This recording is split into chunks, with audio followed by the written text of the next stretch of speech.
Right. అమ్మాయిల గదుల్లో CC కెమెరాలు, ప్రశ్నించిన వారిపై దాడులు. ఇది కేంద్ర మంత్రి రామ్మోహన్ నాయుడు గారు అనుచరుడు ఎవరో అన్నట్టండి, రమణ అంట. ఏమండి ఆ రవి శ్రీధర్ గారు, ఏంటిది, ఇది నిజమేనా? ఇది అదే వైసీపీ వాళ్ళ మీద ఎవరి మీద ఒక్కటి వస్తే అసలు అరాచకంగా పేపర్లో వేసేవాళ్ళు.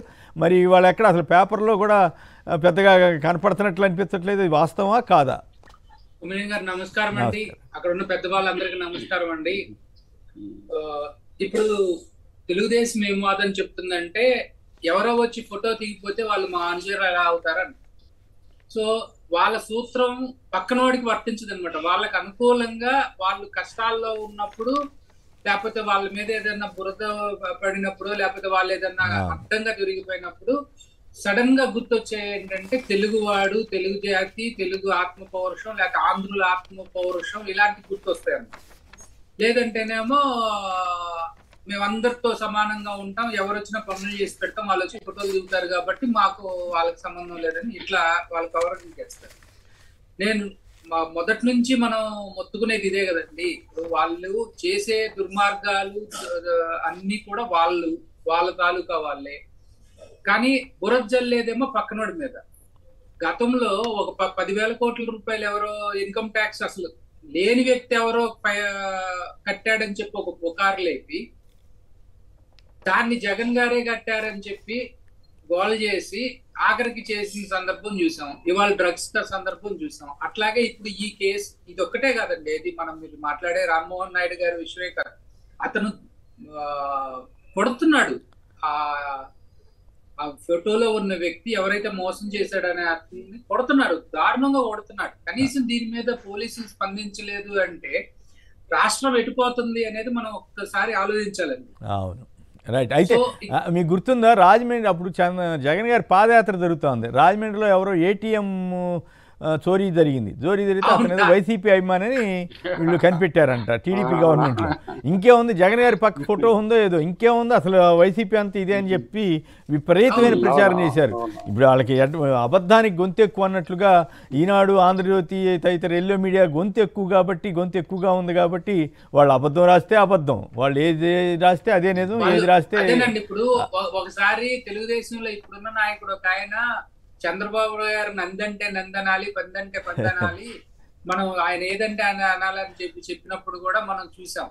అట్లాగే ఇప్పుడు గోరంట్ల బుచ్చి చౌదరి లాంటి వాళ్ళు నాకు లోకేష్ కనీసం అపాయింట్మెంట్ ఇవ్వట్లేదని బయటకు వచ్చి మాట్లాడిన సందర్భం నుంచి ఇవాళ మళ్ళీ లోకేష్ మా నాయకుడు, కాబోయే ముఖ్యమంత్రి అనే స్థాయికి మాట్లాడుతున్నారు. అంటే ఇక్కడ కాదు ఇంట్రెస్టింగ్ విషయం ఇప్పుడే నా దృష్టికి వచ్చింది. మీ విజయసాయి రెడ్డి గారు ఏదో అన్నారంటే అది ఆయనదేనా ట్వీట్? ఆయన పవన్ కళ్యాణ్ గారు సీఎం అయితే బెటర్ ఇప్పుడున్న ఎన్డీఏలో అని చెప్పి ఆయన ట్వీట్ చేసినట్టు వచ్చింది. ఏంటి కదా అసలు అట్లా ఎందుకు పవన్ కళ్యాణ్ గారు సీఎం అవటానికి అర్హుడు అని చెప్పి ఆయన అన్నట్లుగా ట్వీట్ వచ్చింది. National popularity and age on his side. I truly believe that Deputy CM Pawan Kalyan Garu is the most ideal person amongst the leaders of NDA ruling parties in Andhra Pradesh to lead the present AP. AP is a young state and it cannot be led by almost 75-year-old senior senile gentlemen who is acting up అని ఇచ్చారు. చంద్రబాబుకి సెనైలిటీ వచ్చింది, Pawan Kalyan better అని ఆయన చెప్పడంలో ఉద్దేశం ఏమైంటుంది శ్రీధర్? ఇక్కడ మనం ఒకటి గమనించాలి గారు, అది ముందు అసలు ఆయన ఇచ్చిన ట్వీటేనా మరి ప్రచారం? ఆయన ట్వీటేనా? ఓకే. ఇప్పుడు మనం ఒకటి గమనించాలి. 40 సంవత్సరాల ఎక్స్పీరియన్స్ ఉంది, నేను భారతదేశంలో కంటే సీనియర్ నాయకుడిని అని చెప్పి చంద్రబాబు నాయుడు గారు పదే చెప్పుకుంటారు. నువ్వు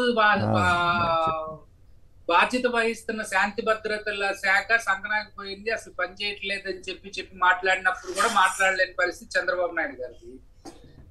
రేషన్ బియ్యం దొంగతనం జరుగుతుంది, మీరు అపాయింట్ చేసిన ఆఫీసర్లు ఎవరు సరిగ్గా పని చేయట్లేదని ఆయనే, పార్టీలు ఎవరైనా ఉన్నాయని ఆయన ప్రూవ్ చేశారంటే మరి ఇప్పుడు దాని ప్రకారం మనం ఆలోచించినా కానీ చంద్రబాబు నాయుడు ఎందుకు పనికిరారు, కూటమికి పవన్ కళ్యాణ్ బాధ్యత వహిస్తే బాగుంటుందనే కదా. అంటే చంద్రబాబు కంటే పవన్ కళ్యాణ్ బెటర్ అని విజయసాయి రెడ్డి గారు సర్టిఫికేట్ ఇస్తున్నారా, లేకపోతే వ్యంగ్యంగా మాట్లాడారా? నిజమా అనేది వాళ్ళు తెలుసుకోవాలండి. ఎందుకంటే ఇప్పుడు జరుగుతున్న 2 సంఘటనలు మనం చూపించాము. తర్వాత ఇంకోటి ఏం చెప్పారు, ఆంధ్రజ్యోతిలోనేమో సబ్ రిజిస్ట్రార్లు వీటన్నిటికీ ఇంత ట్రాన్స్ఫర్లకి ఈ రేటు కట్టారని చెప్పి రాసుకొచ్చారు. పంచాయతీరాజ్ మంత్రిగా ఉన్న పవన్ కళ్యాణ్ గారు ఏం చెప్పారు, నా శాఖలో నేను ₹1 కూడా లంచం తీసుకోకుండా ట్రాన్స్ఫర్ చేయించాను, ఫస్ట్ టైం పారదర్శకంగా జరిగింది అని చెప్పారు. సో దాని అర్థం ఏంటి, నువ్వు అవినీతిని అరికట్టలేకపోతున్నావు, నీ పాలన దారుణంగా తయారైపోయిందని చెప్పి డైరెక్ట్ గా చెప్తున్నారు. దాని గురించి మరి మెచ్చుకొని ఉండొచ్చు అంటే కాదు, చంద్రబాబు గారు ముసలాయన అయ్యాడు కాబట్టి పవన్ కళ్యాణ్ బెటర్ మీ ముగ్గురులో తెలుసుకోండి. అంటే లోకేష్ కంటే పవన్ కళ్యాణ్ బెటర్ అని చెప్పదలిచాడు అనమాట ఈయన. అదే లోకేష్ రెడ్ బుక్ రాజ్యాంగం తీసుకొచ్చాడు. ఉన్న మంత్రుల్లో మంచిని మంచి అని చెప్పడంలో తప్పు లేదు కదా. మీరు మరీ ఇప్పుడు మా పార్టీ కూడా ఇప్పుడు ప్రతిపక్షంలో ఉన్నామండి, బాధ్యతాయుతంగా ఇంట్రెస్టింగ్ గా ఉంది. అధికార పక్షానికి మంచి మాటలు 4 చెప్తే కామెంట్ నేనేం కాదనట్లేదు, కామెంట్ ఇంట్రెస్టింగ్ గా ఉంది కాబట్టి ఏమి దీంట్లో ఉన్న విషయం అని అడగడానికి